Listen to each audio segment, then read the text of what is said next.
What if the first pages of our story weren't beginnings at all, but instructions left for someone like us to find?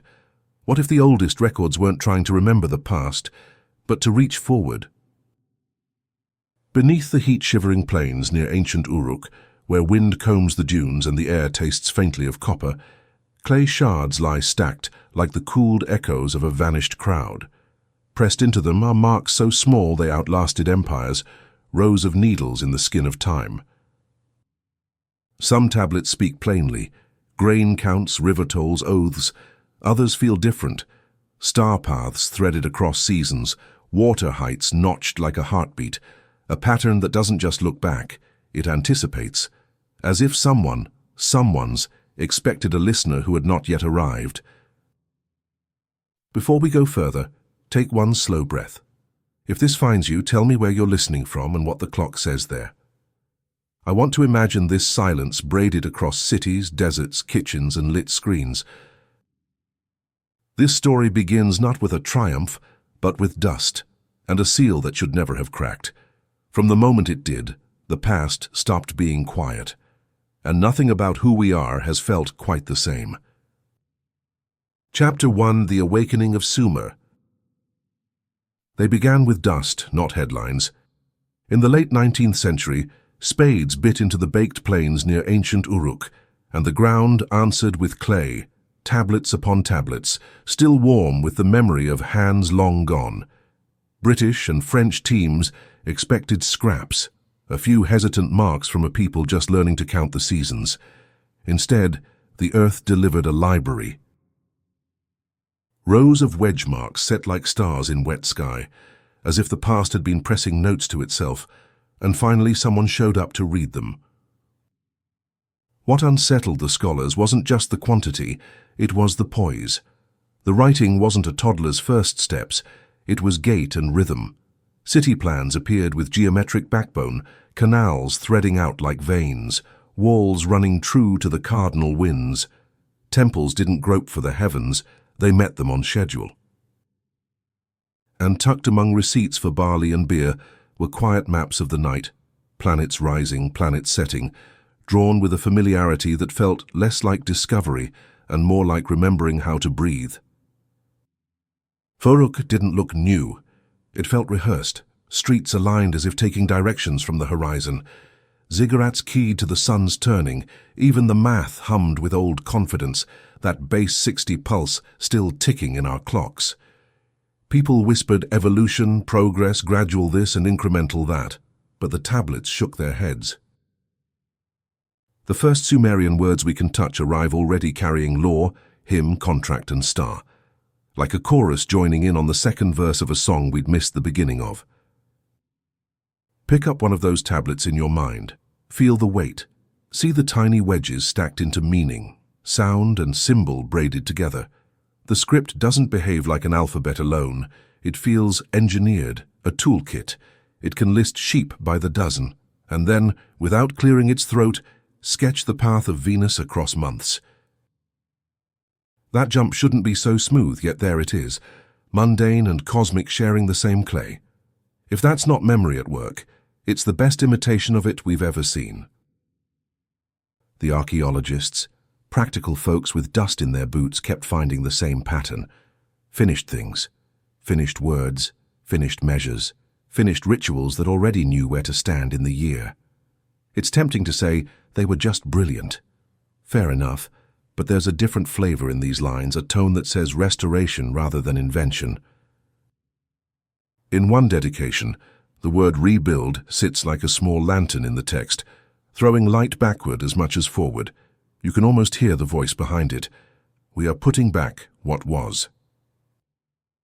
By dusk on those sites, the wind carried a metallic hush and the ruins glowed the color of old honey. The dig notes talk about architecture and strata, sure, but between the lines you catch a softer admission. Something here arrived all at once. A civilization stepped onto the stage with its shoes tied, its tools named, its eyes on the sky. Not arrogant, just ready.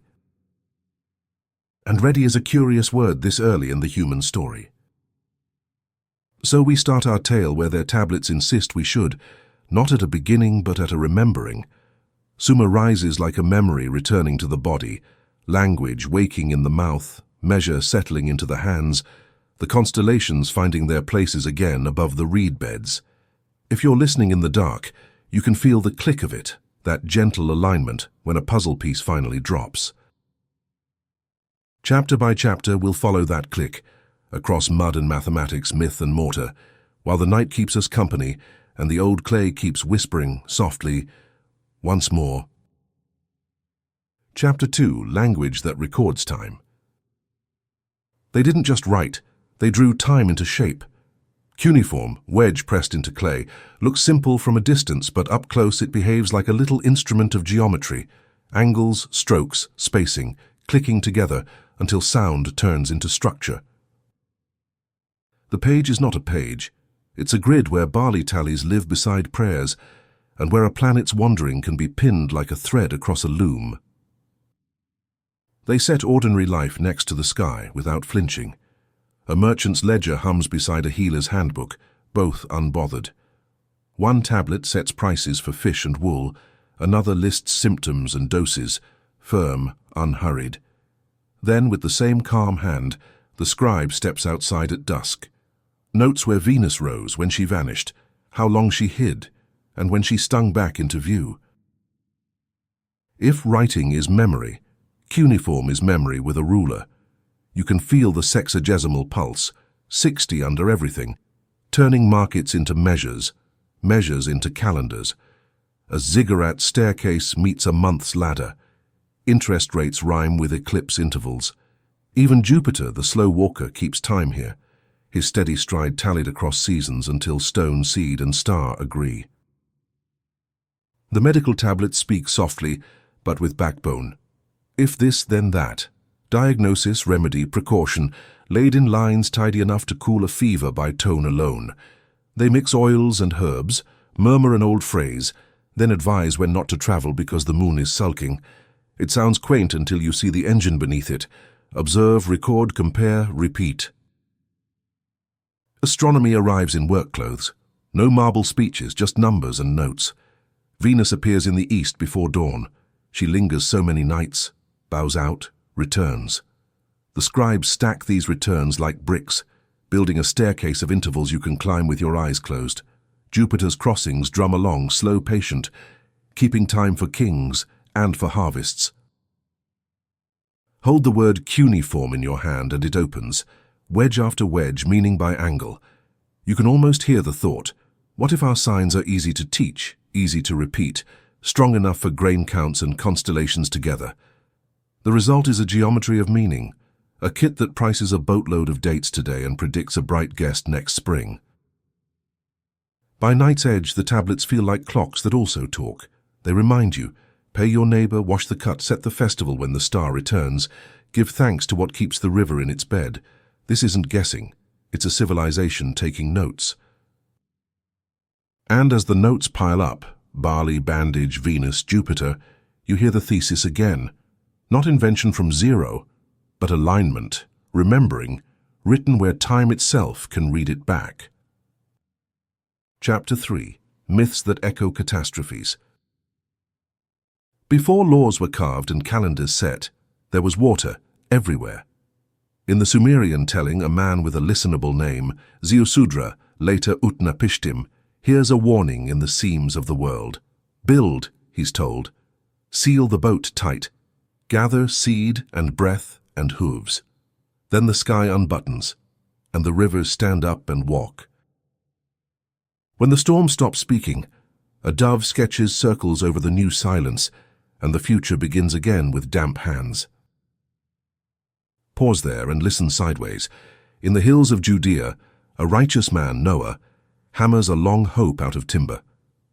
The rain is not just rain, it is a reset, a hard wash of the chalkboard, a raven, then a dove, footnotes of flight that say almost, then yes. The echo is unmistakable. Names change, the pattern doesn't. Warning, building, waters, waiting, landing, covenant. You can feel the rhythm ticking beneath the stories like a metronome under a lullaby. Turn the page east, and the river keeps talking. In India's old memory, older than most of our maps, Manu meets a small voice with fins. A fish whispers the schedule of danger. It grows and grows as the hour approaches, until it pulls a boat through the unmaking. Mountains receive anchor ropes, life steps back onto earth and shy and determined. Again, the same bones under different skin, foretelling vessel crest descent vow. Cross oceans, and the drum doesn't miss a beat. In the Popol Vuh, the makers grow weary of a noisy world and call down water that forgets how to stop. The wooden people, wrong for the long run, are thinned by flood and by teeth and by memory itself. In the Aztec cycles, one sun ends in water, jaguars wind, the world remade and remade, like a pot that refuses the first firing. Not copy-paste myths, no, but a family resemblance you can spot in the dark. So what are we hearing? Maybe not a single event with a single date pinned neat on a museum wall. Maybe a chorus of disasters, rivers overrunning, seas stepping inland, skies loosening their grip, stacked across centuries, braided into one thunder in the mind. The clay remembers one way, the scroll another, the palm leaf a third. Yet the refrain holds, keep a remnant, respect the edge, write down the rules that keep the water in its bed. Cuneiform joins the choir like a careful drummer.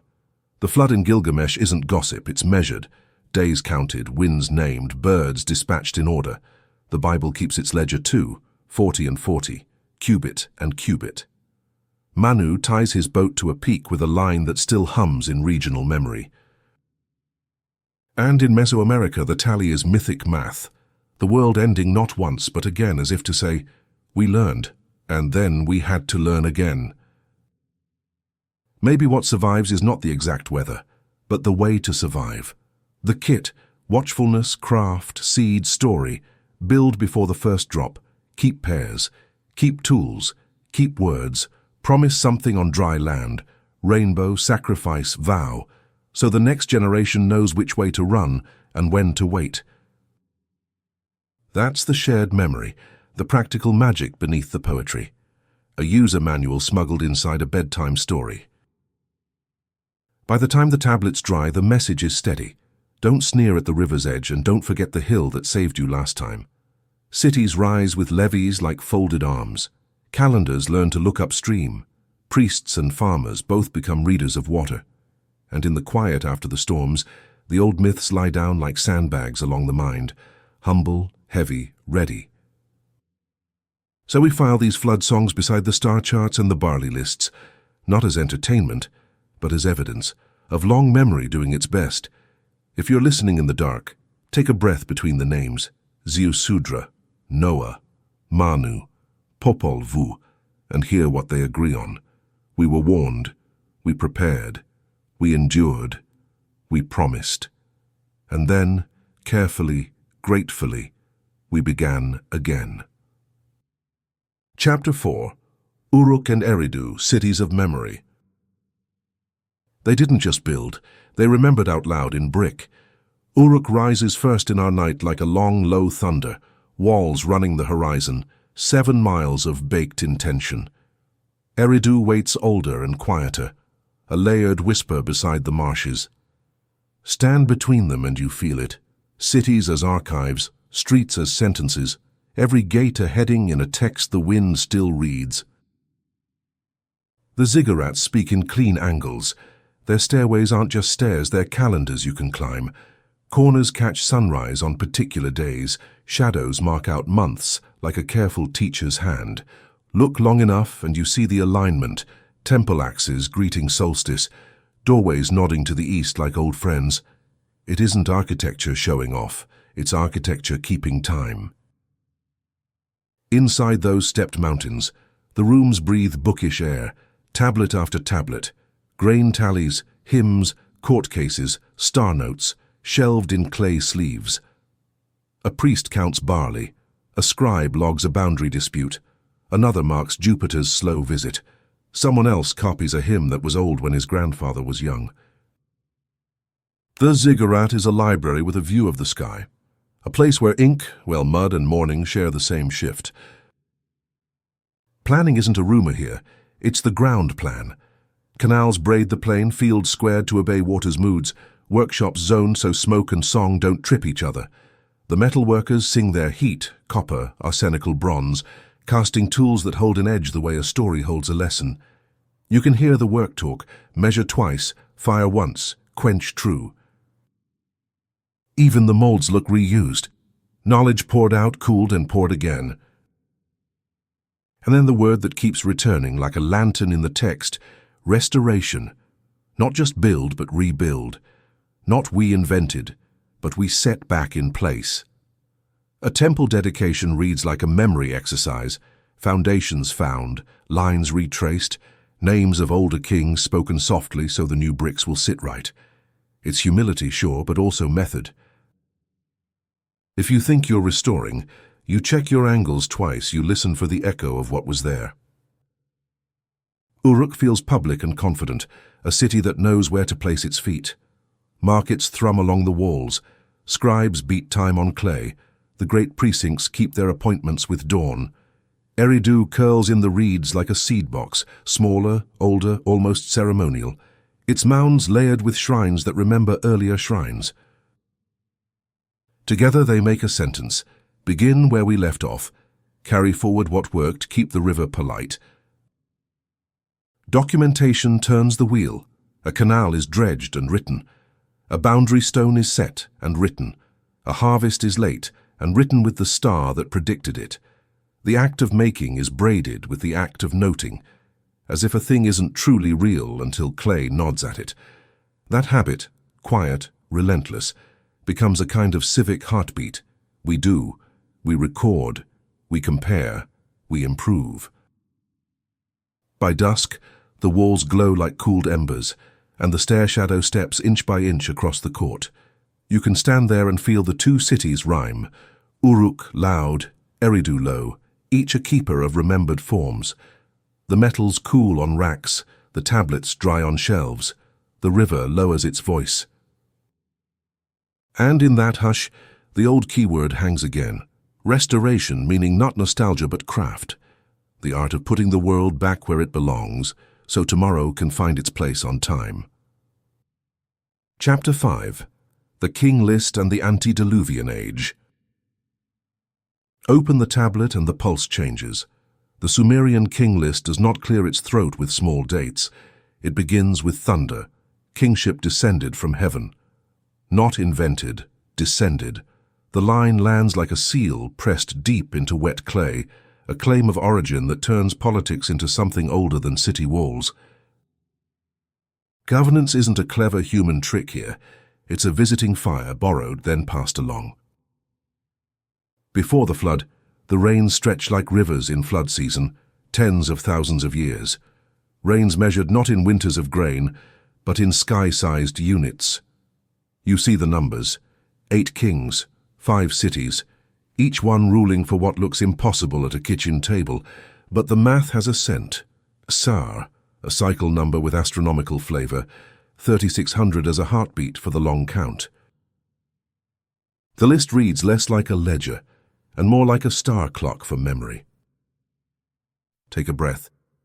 Suppose the antediluvian span is not trying to be biography, but cosmology in prose, reign as rhythm, king as metronome, city as a note held in the throat of time. Then comes the break, the deluge, the cut in the clay, after which the numbers collapse into something we can stand beside. The long ages fold, the cycles reset, and kingship is taken up again, smaller, nearer, human enough to shake hands with. The wording matters. Descended, established, taken, restored. Each verb feels ritual, like a rope lowered and raised from a boat. You can sense the doctrine under the story. Order arrives from beyond. The world drifts, the waters correct, and order is reseated. It's a cosmic maintenance schedule disguised as a royal list, not a brag, a calendar. A way to say, when we wander, the river reminds. Scribes copy the sequence with steady wrists. Eridu first, then Badtibira, Larak, Sippar, Shurupak. The names move like stepping stones across a wide stream. After the flood, Kish takes the baton. The list contracts into dynasties you can cross-check with bricks and burial goods. The tone, though, stays double. History with myth bones, myth with historical teeth. A genealogy that also keeps time. If you listen softly, the list teaches posture. Receive the crown, don't swallow it. Rule to the measure, then surrender your years like a well-kept tool. The antediluvian stretches whisper about scale. The post-diluvian pages practice humility. Between them sits the cosmic reset, a phrase the tablets imply in their own way, when the big clock clicks and the world remembers where the numbers came from. By lamplight, the king list becomes a lullaby with counting beads, not to make us drowsy with fantasy, but to calm us with pattern, ascent, excess, wash, renewal, repeat. And in that repetition, a civic ethic is born. Keep the channels clear, keep the measures honest, keep the oath audible. So the next reset, if it comes, finds us ready to begin again without forgetting what we were given. Chapter 6. Astronomy as Devotion and Calculation. They built in the language of light. Temples didn't merely point somewhere, they kept appointments. Doorways greeting solstices, courts catching moonrise like a silver coin placed on the palm. Orientation was an act of prayer and proof at once. If the shadow fell true, the hymn was in tune. If the dawn entered on schedule, the city's heart beat with the skies. Inside tablets took over where stone left off. MUL.APIN, name like a hinge, the plough star. A compendium of risings and settings, winds and watches, the behavior of the wandering lights written with a craftsman's patience. No marble speeches, just intervals, lists, correlations. It feels like weather notes for the cosmos. When a star first appears, how long it lingers, which wines ride, which months, devotion by data. Venus, ever the show-off, gets her own choreography. Morning star, evening star, vanishings that look like magic until the numbers hum their explanation. The scribes count the days of invisibility, the returns, the bright re-entries that make farmers smile and priests nod. You can feel the old sexagesimal drum, 60 under everything, turning those apparitions into a schedule sturdy enough to plan a festival, a planting, a vow. Jupiter is slower, kingly, almost shy, crossing constellations with a patience that steadies the page. Year after year the notes stack. Where he stood, how long, what sign that spelled for the roof and the river. Is there a word for reverence measured in columns? The tablets try. They lay out sky behavior like a liturgy, observation as offering, calculation as incense. Talk of precession arrives as a whisper, a suspicion born from long looking, the sky's backdrop shifting by a hair across lifetimes. Whether they named it the way we do is less important than this. Someone kept the watch long enough to notice drift. Temples that once kissed a particular star adjust their stories. Priests become archivists of subtle change. Myth flexes, math nods, and the calendar keeps its dignity. Stand in a courtyard at dawn. The gate frames a bright point exactly where the builders said it would. A line of pilgrims exhales together. Somewhere a scribe marks the moment, adds the number to a column that already holds grandparents' mornings. That double movement, eyes lifted, stylus down, defines the Sumerian genius. Worship that checks its work, measurement that bows its head. MUL.APIN reads like a user manual for the night. Which star begins a watch? How to time a journey? Why the winds change their names when the moon grows thin? It stitches omen to orbit without tearing either. The symbol system holds, myth as meaning, calculation as compass, so a city can keep faith with heaven and still get the barley in on time. By the last light, the Ziggurats' shadow lays across the court like a ruler, and the tablets cool on their shelves. The day's final note is simple. We watched, we wrote, we aligned, in that order. The stories glow warmer for having been measured. The numbers feel safer for having been sung. And the sky, ancient, patient, keeps arriving on schedule, generous as ever to those who bother to look up and keep count. Chapter 7. Tools, Ratios and Applied Science. At dawn, the workshops wake first. Before the courts, before the hymns. A bellows coughs, copper blushes, stone drinks water and waits. On benches smooth as river light, tools lie in tidy rows. Bow drills with string like a heartbeat. Abrasives in little jars. Bronze points that keep their promise. Nothing flashy, just competence rehearsed until it looks like grace. Listen close. Tap, tap, tap, tap. A mason tests diorite basalt, hard, stubborn stuff. The holes he leaves are too clean to be luck, cylindrical, true, the walls whispering of patience and slurry. He doesn't argue with the stone, he persuades it. A steady arc of the bow, a lift, a rinse, a return. By noon the block has a thread of a hole straight through, as if a reed had grown there. On the ground, a cord with 12 knots. The crew smiles, old friends with an old trick. 3 along this side, 4 along that, 5 to close the triangle. And there it is, right angle, no fuss, the world's corner found by touch. You can feel the theorem humming under the calluses, long before a philosopher gives it a name. Proportion as muscle memory, geometry as a thing you can carry on your belt. The scribes keep pace on clay. One tablet sets out if a field is this by that. Another, find the length of the diagonal. Numbers step in base 60 shoes. Reciprocals bow politely. Areas and volumes line up for inspection. Problems we'd later call Pythagorean stroll across the page as if they'd lived there all along. Legs, hypotenuse, harmony. No trumpet, just method, dry and shining.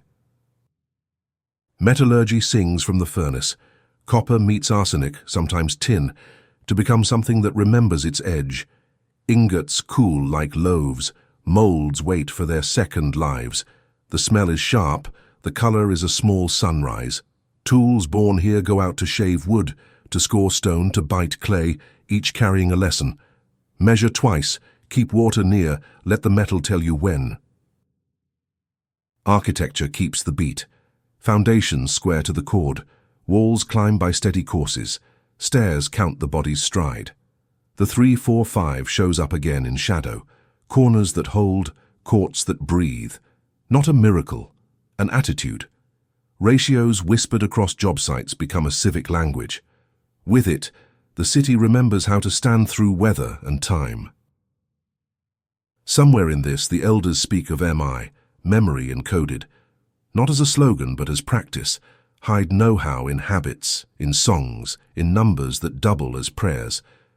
Put the recipe inside the ritual, put the equation inside the story, put the proportion inside the rope.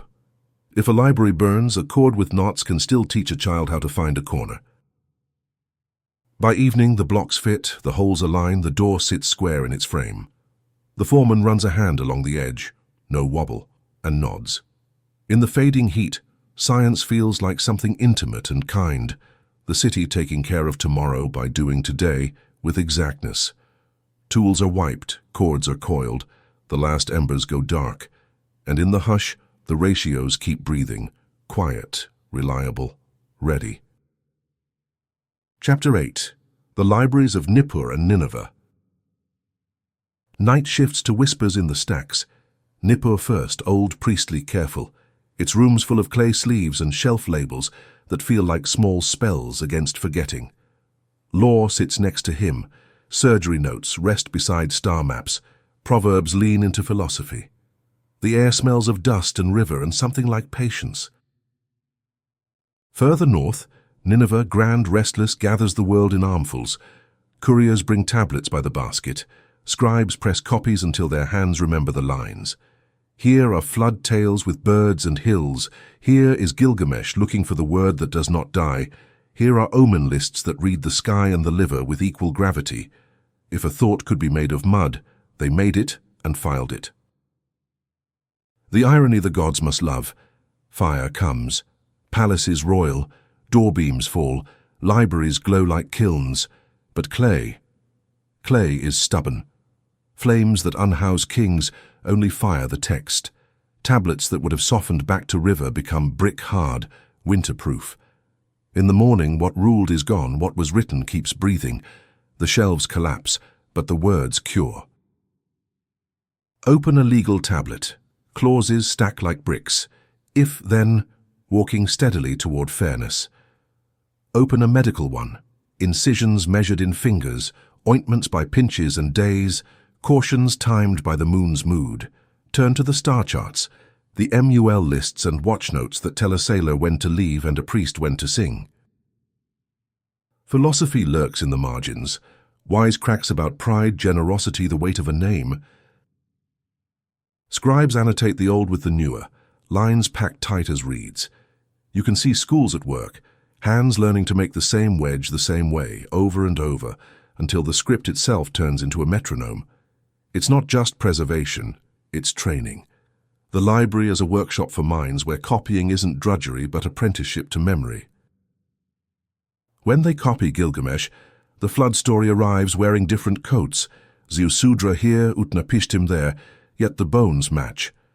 Birds sent in sequence, the boat touching a mountain that still knows its name, a speech about beginnings after endings.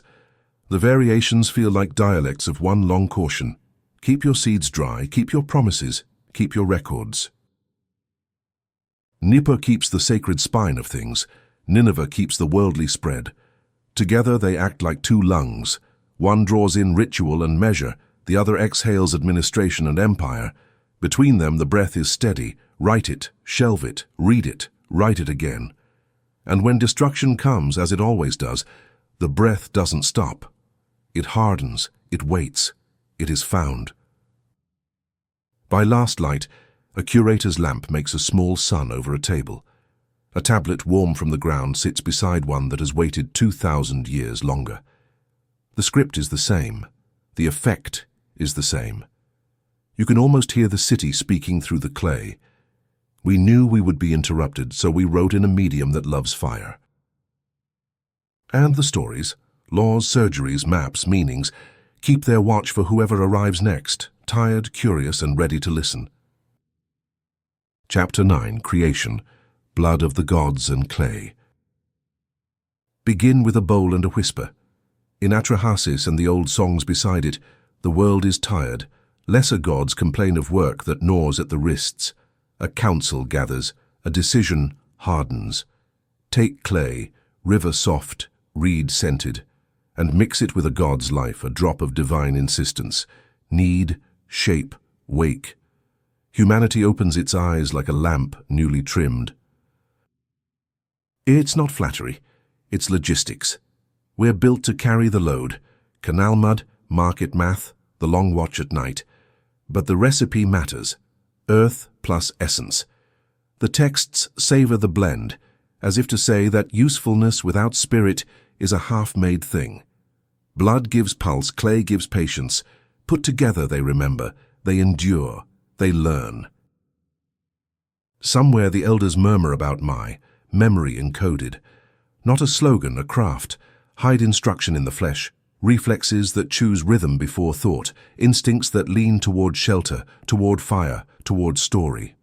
Imagine the gods as engineers of habit, writing "do this again" into tendon and tongue. A code that makes tools feel natural, songs inevitable, calendars obvious once seen. Listen to the metaphors. Tablet and text, mold and poured metal, loom and pattern. The creation stories think in templates, designs you can reuse, forms you can restore after a flood scrapes the slate. The blood is not gore, it's license, authority, a checksum that says this copy is valid. The clay is not dirt, it's substrate, medium, the humble stuff that holds a mark without complaint.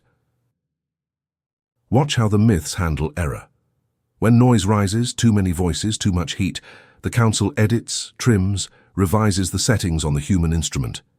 It's severe, yes, but it reads like system administration more than fury. Keep the balance, protect the cycles. Ensure the lights return on schedule. The gods write patches, the priests install them with festival and oath. And heredity? The songs don't name it our way, yet they circle it with care. Lineage is a library. Traits shelved and reshelved, temper augmented by grandmother's patience, grandfather's hands repeating in a child's unthinking skill. The code of life arrives not as alphabet soup, but as a proverb. As the reed is bent, so grows the boat. Still, the flavor matches. Information carried, unpacked, expressed. By Candle's last breath, the picture holds. Creatures kneaded from the same clay as bricks and tablets, signed with a drop of the sky's attention. We are tools that can learn, libraries that can walk, vessels that refill themselves by teaching. If you're listening in the dark, you might feel it at the back of your throat, the old gratitude of being made with both grit and glow. Chapter 10, The Flood as a Divider of Ages. Return to the waterline. Ziusudra Utnapishtim, in another telling, stands at the edge where the river pretends to be tame. The warning comes not as thunder, but as a certainty that won't loosen. Build, seal, gather. Then the sky unlocks its knees, and the land goes soft. Days stack like waves. Nights forget their stars. When stillness finally lands, a bird draws a small permission in the air. The tablets treat this not as gossip, but as hinge. Before reigns the size of constellations, a kingship that feels like it hums above human breath. After, the clock ticks smaller, dynasties you can touch with archaeology's careful fingers. Between, water, loud, leveling, acting like a cosmic line break. Ages divided the way a scribe divides sections with a deeper notch. Down in the ground, diggers have found mute consonants of silt, clean flood layers under certain cities, Shuruppak, where normal soil pauses for a sheet of river quiet. Dates gather around the late 3rd millennium BCE, call it 2900, give or take the margin that old dirt demands. No single deluge for the whole world, perhaps, but events sharp enough to scar memory into myth. Sumer reads the change as transfer. Kingship descends. Kingship is taken up. Before the waters, the crown feels like a visiting star. After, it sits on brows that sweat. The sacred doesn't vanish. It stoops. Priests learn new calendars. Farmers relearn the banks. Law becomes less thunder and more claws, less voice from the storm and more if, then, in neat, reasonable lines. Ziusudra's landing is not merely survival, it's curriculum. Unload tools, count seeds, make a vow on dry ground. The story teaches the choreography of beginning again. Inspect the hull, check the rope, chart the stars that still remember you. The covenant, the promise, acts like a bookmark between eras. Open here, start fresh, keep the rules that keep the river in its bed. And so the museums of clay arrange their shelves. Antediluvian lists with numbers that smell of stars, post-diluvian records with weights and witnesses. The Ziggurats still kiss dawn, but their ledgers sweat with inventory. The myths warm their hands at the new hearth of measurement. Astronomy and barley tallies sharing columns like neighbors who've learned to borrow flour and time. By evening, the flood has become a soft law inside the mind. Do not grow so loud the world must shush you. Do not forget the hill that saved your grandparents. Cities build levees like sentences. Archives grow like precautions. Kings learn the art of stepping down as well as up. Water drew a line. Sumer wrote across it, calmly, carefully, so those who came after could find the page and continue the song on time. Chapter 11, Fragments Out of Place. Every archive has a drawer that doesn't quite shut. In the Museum of Deep Time, a few objects sit there, tilted, inconvenient, refusing to file. A clay jar with a whisper of copper and iron inside. A battery, by nickname, whether or not it ever sparked. A polished bit of crystal that behaves like a lens. A hill in Anatolia, Göbekli Tepe, older than our tidy charts want it to be, standing with pillars like sentences we can't pass yet. The safe story says, prototypes, coincidences, local genius. Maybe, but the air around these pieces crackles with another possibility. Inheritance. Not a shining sci-fi civilization, just a long, low continuity. Skills carried like songs, half remembered and then restored when the river gave the world back its dry places. Sumer in this reading isn't the first composer. It's the choir that found the lost key. Take the jar with metal guts. Whether it shocked fish or gilded silver or did nothing electrical at all, it still models a habit. Clay as container, metal as secret, liquid as messenger. The logic is sound, the kind of thinking you also see in canals and inking and medicine, tools that ask materials to talk to each other. If someone once made current on purpose, Sumer would have had the temperament to file the recipe. Hold the lens between finger and thumb. Focus nudges into clarity, then slides away. Returns. Maybe it was a jewel. Maybe it helped a scribe squint less at small wedges. Maybe it was an omen toy that made the moon look swollen and near. Whatever its job, it proves the hand knew how to bully stone into transparency. That's not trivial. It's a way of seeing, literally, that fits a culture already in love with exact dawns and honest shadows. And Göbekli Tepe, those T-pillars watching the sky before pottery had made up its mind. Animals in parade, enclosures that smell like ritual and calendar at once. You can imagine a long arc. From those carvings to Sumer's ziggurats is not a leap, it's a path. Memory walking on legs named alignment, offering, and schedule. When the flood stories say we restored, maybe this is the kind of thread they mean. Anomalies are easy to overheat. Let's keep the pot at a simmer. Still the pattern hums. Scattered artifacts that suggest the mind's toolbox was fuller earlier than our textbooks once wanted. Not factories, frameworks, not miracles, methods. Teach a child 3 knots on a cord and she can find right angles anywhere. Teach a mason a bow drill and he can whisper through granite given time. Teach a priest the sky's beat and a city will breathe in meter. So the drawer stays ajar, on purpose. Inside a jar, a lens, a hill, a rumor of craft. Each one says, do not assume a clean start. Assume practice, loss, and return. Assume that when Sumer writes restoration, it's not being poetic, it's logging a work order. Bring forward what the water didn't carry off, fit it to new brick, put the world back where it goes. By night's end, the fragments stop shouting and begin to sound like footnotes. Not the story by themselves, but hints that the story is longer than a single city's memory.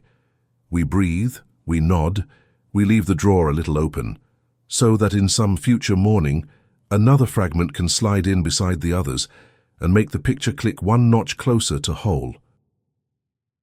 Chapter 12, The Language Without Family. Now we lean in to listen to the voice itself. Sumerian arrives on stage like a stranger with perfect manners. No parents in the crowd, no cousins waving from the back. An isolated language, the scholars say. A tongue that shakes no hands with known families. And yet, from its first surviving lines, it sounds practiced. Verbs in their places, nouns doing their jobs, grammar carrying weight like a well-built yoke. Cuneiform gives it a body. Early on, the wedges look confident. Standard signs, standard strokes, like a script that had rehearsed off stage before stepping into the lamplight. The same sign can be sound or idea, flexible, compact, a little engine you can repurpose 50 ways. It's not just writing, it's storage, meaning stacked and retrievable as orderly as jars in a cool room. The language is treated like gear. Priests learn it as if they're being handed a toolkit. Scribes copy it with the reverence of a ritual. Even when Akkadian arrives to do the street work, Sumerian stays in the temples and the schools, kept polished, kept precise, used for hymns and formulas and the places where the world has to be said just so. Sacred technology, maintained, not retired. Centuries pass millennia. Empires fold and refold. Still in tablet houses, apprentices practice Sumerian the way musicians practice scales, copy the sign lists, recite the proverbs, line out the lexical pairs where one word explains another like a patient friend. The language becomes an object of study, a mirror the culture uses to see the bones of thought. Even dead, it teaches the living how to measure a sentence. Call it a memory device. When the flood of speech changes channels, Sumerian remains the brick in the bank. A hymn in that tongue feels tuned to the architecture. A law clause clicks like a well-made latch. Students learn not only what to say, but how language can be built, modular, exact, ready to hold grain counts and star lists in the same breath without spilling either. Why no family? Perhaps the line simply snapped where the river bit through and its kin are under silt. Perhaps it always was its own island, an invention so snug to its city mind that nothing else quite matched. Whatever the case, it stands like a ziggurat in the soundscape. Stairs to climb meaning, terraces where thought can pause, corridors where a sentence can cool in the shade before going back into the heat. By the last paragraph of night, we understand the trick. Sumerian is less a relic than a standard, a reference weight on the shelf. Long after mouths moved on, hands kept it alive so that measures wouldn't drift. Prayer measure, law measure, star measure. Language here is not just breath, it's instrument.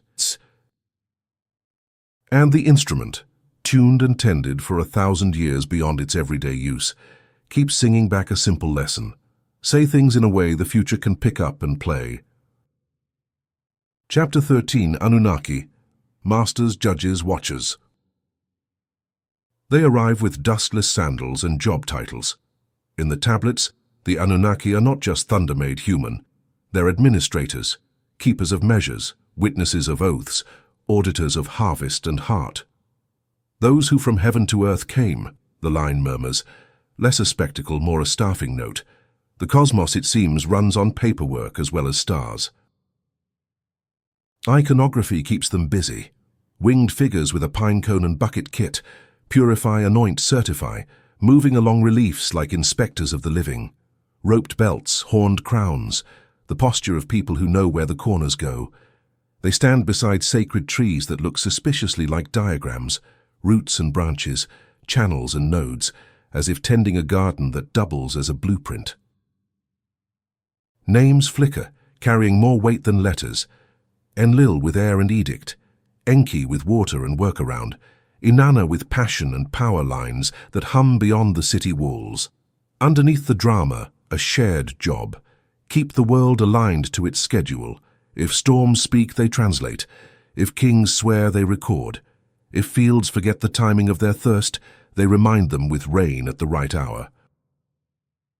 Then the word that sparks debate, Nibiru. A crossing, a node, a way station where paths meet.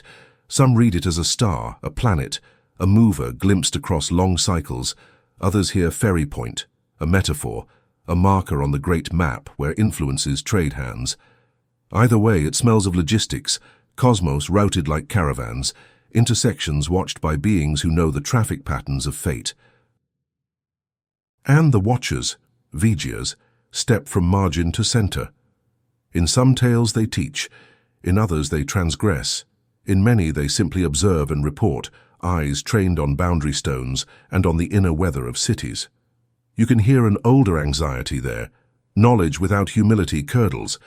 Instruction is gift, interference is theft. So the watchers keep their distance, ideally. Read them literally, and you get instructors with long memories and longer commutes. Read them symbolically, and you get personified departments, law, water, wind, love, doing what departments do when they behave, serve. The tablets don't force a choice. They let the figures stand in doorways between meanings, useful either way. The point is not wingspan, it's stewardship. When the Anunnaki judge, the scales look honest. Weights match witnesses. Outcomes teach future behavior. Their courtrooms are not thunderstorms. They're rooms. Clay takes notes. Punishments read like corrections to drift.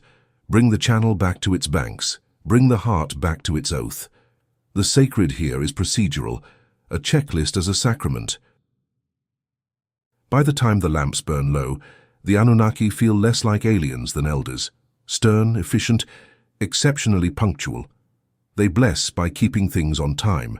They curse by letting neglect have its way. Whether they walked or were imagined, the effect is the same. A civilization convinced that heaven cares about decimals, and that the best worship is accurate work done with a clean conscience.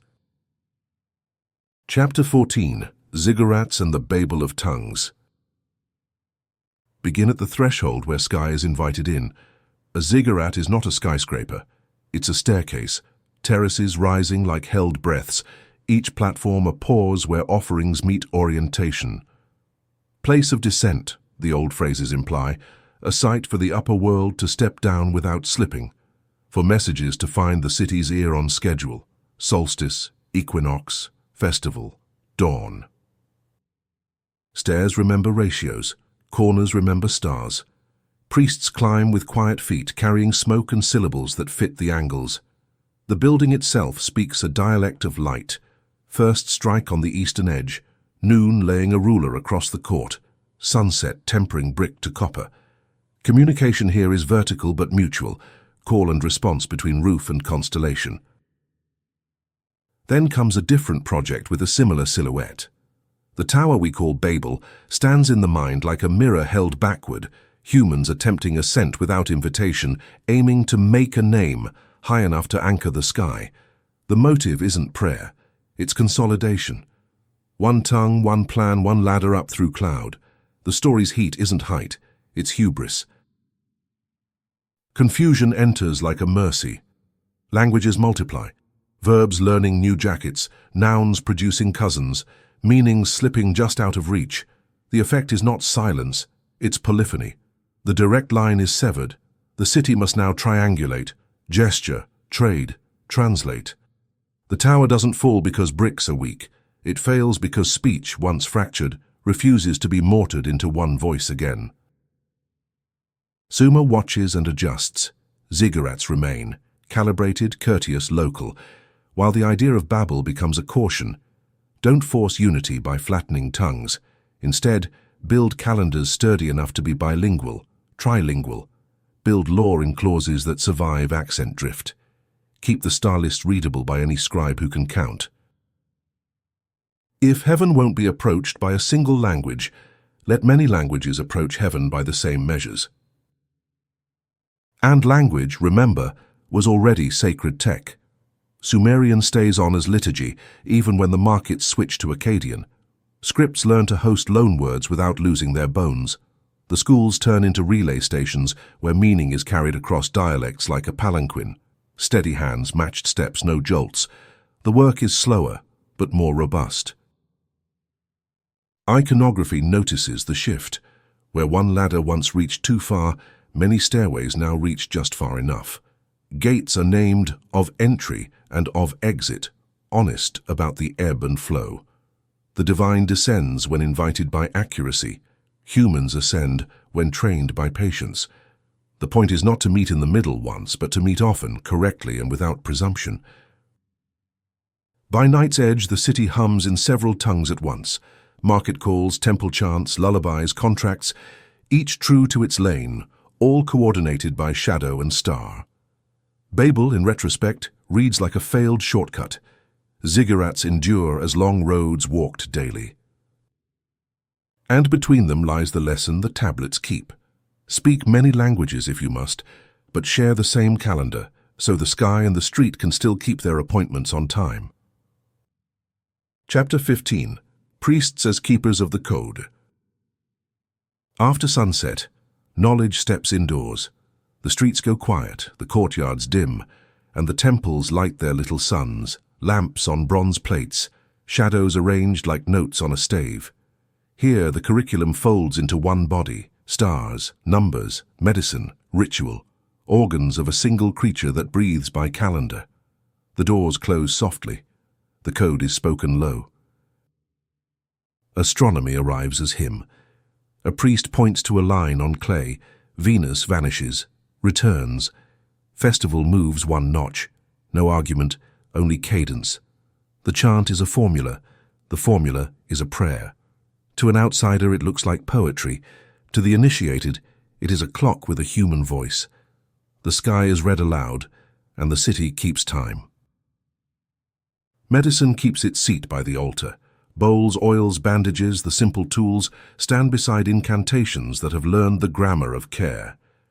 If this, then that. Dose, day, phase of the moon.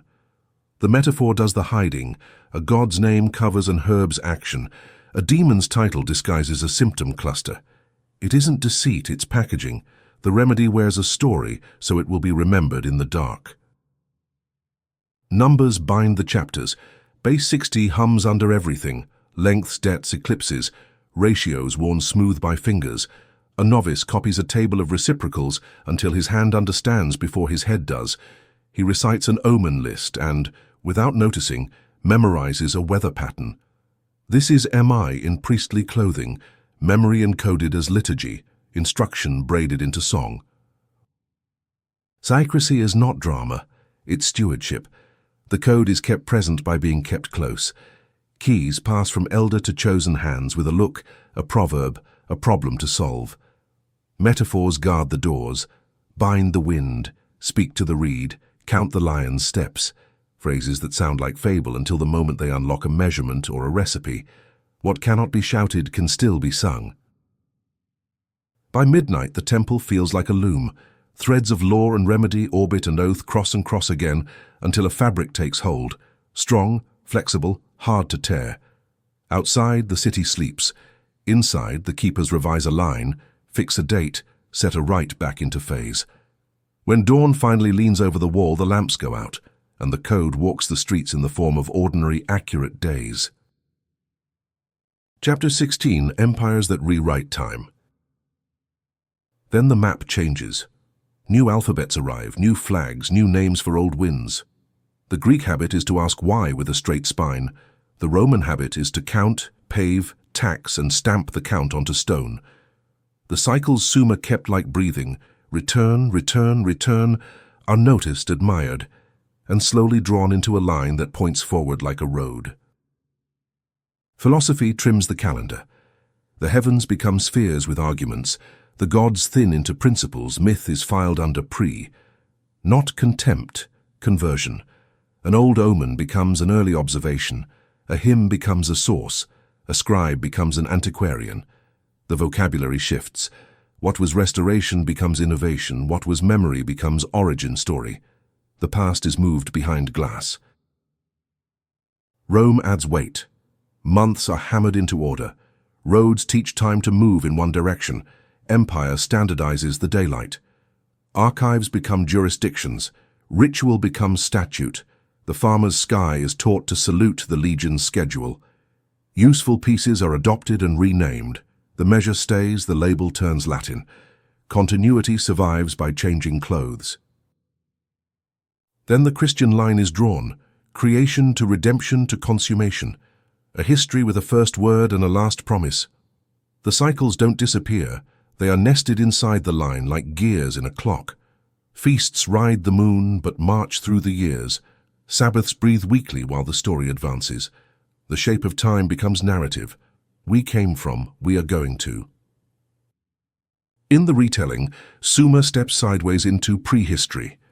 A vestibule where voices are audible but unbaptized by the new terms. Ziggurats become Babel's rumor. MUL lists become pagan astronomy. The king list becomes legend. Yet the bones remain. Ratios, calendars, case law. The trick of writing down what worked. Empires inherit the tool set and rename the drawers. Progress is the banner. The line of time promises better just ahead. Road, aqueduct, archive, gospel, clock tower, each a rung on a ladder that refuses to loop back. There's wisdom in it. Hospitals grow from temple clinics. Universities remember tablet houses in a new key. But a cost follows. The art of restoration fades. We grow shy about saying we are putting back what was right. We prefer new. By evening, the synthesis is plain. The cycles teach resilience. The line teaches aim. The world keeps both, seed time and harvest, pilgrimage and pilgrimage's story. If you listen carefully, you can still hear Sumer's pulse under the imperial drum. Schedule the feast with the star, count the debt with the same hand that writes the hymn. Let the future be hopeful, the present accurate, and the past, never merely before, but stored, reachable, and useful when the river rises again. Chapter 17, Clay and Code, One Impulse. Pick up a tablet and hear it click. The lines don't just speak, they execute. If the field floods, and then remit the tax. If Venus vanishes for so many nights, then move the festival one notch. condition, consequence, branching paths laid in mud. It isn't poetry alone, it's procedure. The city runs because clay says how. Tables hum like early arrays, reciprocals in neat columns. Look up, apply, proceed. Measures cross-link with omens, dosage charts rhyme with canal depths. A scribe trains until his hand can fetch the right sign faster than doubt can form. Read, match, act, loop until stable. In that rhythm, governance behaves like a program that compiles at dawn. Listen to the verbs: tally, compare, adjust, restore. Each a small algorithm, repeatable, testable, kind to memory. Contracts encode exceptions, rituals encode rollbacks, calendars handle errors with intercalation, patch releases for time. The ziggurat casts a shadow, the clerk casts a verdict. Both depend on rules written compact and clear. Then leap to our century and watch the mirror turn. Now algorithms lean over the same wedges the priests once tended. Vision models learn the strokes. Language models learn the patterns. Shards become sentences. Lost names find their places. The clay that once told cities what to do becomes data telling machines how to read. The loop closes with a quiet little grin. Screens flicker where shelves once stood. Queries replace ladders. Batches replace baskets of tablets. Yet the feel is familiar. Token to token, sign to sign. The system advances, on, off, yes, no, true, false, across a desert of maybes. If a line fails, we debug. If a sign blurs, we annotate. It's the same impulse, tame chaos with rules that fit in the hand. And a sober truth returns. Who holds the code holds the hinge. In Uruk, the ones who mastered signs decided when debts breathed and when they tightened. In our hour, compilers and platforms shape which voices carry, which prices move, which doors open. Clay or silicon. It's still instruction, and instruction steers the river. So we read the old tablets differently now, not as relics but as repositories, domain-specific languages for water, wheat, wounds, and stars. Their elegance, short, exact, legible, becomes our rubric. Write so the future can run it. Document so a stranger can maintain it. Test so the city does not break at night. By last light, the lesson is steady. A program is a promise in lines. A tablet is a promise in clay. Keep both honest. Keep both humble. And remember, when the code compiles clean and the canal gates answer, what looks like magic is usually just careful people agreeing about what happens next. Chapter 18. A warning about memory and power. In the old stories, there is a cabinet with a lock. Inside, tablets of destiny, authority baked hard. Whoever bears them rules the schedule. Whoever loses them watches order fray. The myth is theatrical. Eagles, storms, crying gods, but the warning beneath it is unblinking. Technology without reverence unthreads the world. Consider how easy it is to keep what you cannot carry. Copy a write, forget the vow, save a dataset, miss its context, preserve the map, misread the scale. The shelves survive the fire. The city still fails if hands grow careless. Memory kept is not memory understood. Clay is faithful and faithless if readers are shallow. The priests knew a counterweight, silence, not secrecy as hoarding but as calibration.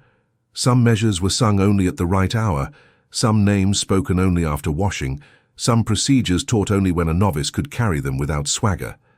The pause itself was part of the knowledge, the air between notes that makes the melody hold. We have our own tablets now, bright, fast, loud. They amplify will, which is both their gift and their peril. A model answers, a switch roots, a market moves, because we told it to, and because we forgot to ask whether we were the sort of people who should. Power arrives before character often. The myth says, reverse that order or pay. Read the omen lists again with this in mind. Many are not predictions, they are mirrors. If this sign, then that fate. Perhaps the sign is not in the sky, but in us. Haste, pride, contempt for limits. The remedy sections read like ethics disguised as recipes. Purify, repair, restore, return. Reset the instrument before you play the next note. And listen to the quiet in the archives. Between flood tales and star charts, you feel a deliberate restraint, choices not to include, questions left in the margin. Not everything becomes a table. Not every power is automated. The restraint is itself instruction. Leave room for awe, for doubt, for the sort of learning that only arrives to a patient listener. By the end of night, the warning is plain but gentle. Keep the tablets, yes, copy the code, yes, but pair every algorithm with a vow, every dataset with a duty, every cleverness with a pause, long enough to hear whether the river approves. The tablets of destiny in our age may be terms of service, source repos, charters, constitutions. Hold them as if the weather can feel your grip. Because history suggests it can. Chapter 19. The cyclical return of remembering. Look around your wrist. The minute hand bows to 60. Our hours still breathe in Sumerian. Base 60 ticks under meetings, trains, heart monitors, an old drum living inside modern wrists. We pretend we invented punctuality. The tablets smile and let us keep the trophy. Time was gridded long ago. We are just renting the lattice. Lift your eyes. Zodiac. 12 houses patient as milestones on a ring road. Farmers once read them for weather, priests for festival, sailors for courage. We read them for meaning, some for fun, some for faith. Either way, the circle keeps turning, reminding us that the shortest path to tomorrow is often a loop. Science walks in with a lab coat. Spirit enters carrying a candle. They nod, awkward at first, and then they share a table. Where they meet, the Sumerian habit returns, relational thinking, sky and seed, number and oath, body and song. Not either or, but a civil truce in which reality is allowed to be many and one depending on which door you used. The reconciliation never lasts forever, but it keeps returning. An astronomer speaks softly of wonder after a night of data. A medic hums a lullaby while setting a bone. An engineer measures a bridge by ratio and by sunrise. In those minutes the old city stirs, method with reverence, proof with gratitude, accuracy that knows where to bow. Calendars still carry omens, though we've renamed them. El Niño, jet stream, pressure system, new labels for old warnings. We log and plot, and yet the feeling survives. We are in conversation with a world that talks back. The reply arrives as pattern. Our job is to remember how to listen and how to answer without shouting. Every few generations the circle clicks. We rediscover a technique and call it breakthrough. The tablets would call it restoration, not plagiarism, continuity. A rope with knots becomes GPS in another key. A temple shadow becomes a spectrograph's baseline. A proverb about water becomes policy about rivers. Memory doesn't vanish, it puts on new clothes. So the cycle keeps its promise. Civilization leans too far into glare, then it reaches for shade. It leans too far into mystery, then it opens a window. Back and forth, like a chest learning to breathe deeply. Inhale, spirit. Exhale, science. Between them, the pulse, 60, steady as a metronome that outlives empires. By last watch, the old relational cosmos sits down beside our laptops as if it never left. It doesn't argue, it suggests. Connect the columns, teach the measures to sing. Let the star map and the shopping list share a page. When we do, the world fits better. Like a door hung square, like a chord that finally resolves. Chapter 20. Epilogue. When Our Towers Fall. Clay remembers.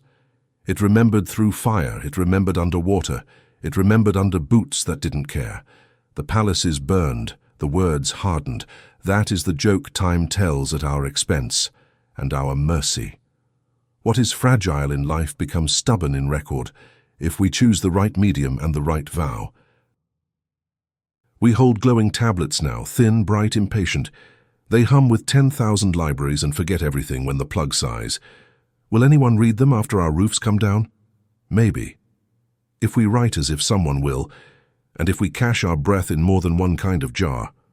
Redundancy is reverence by another name.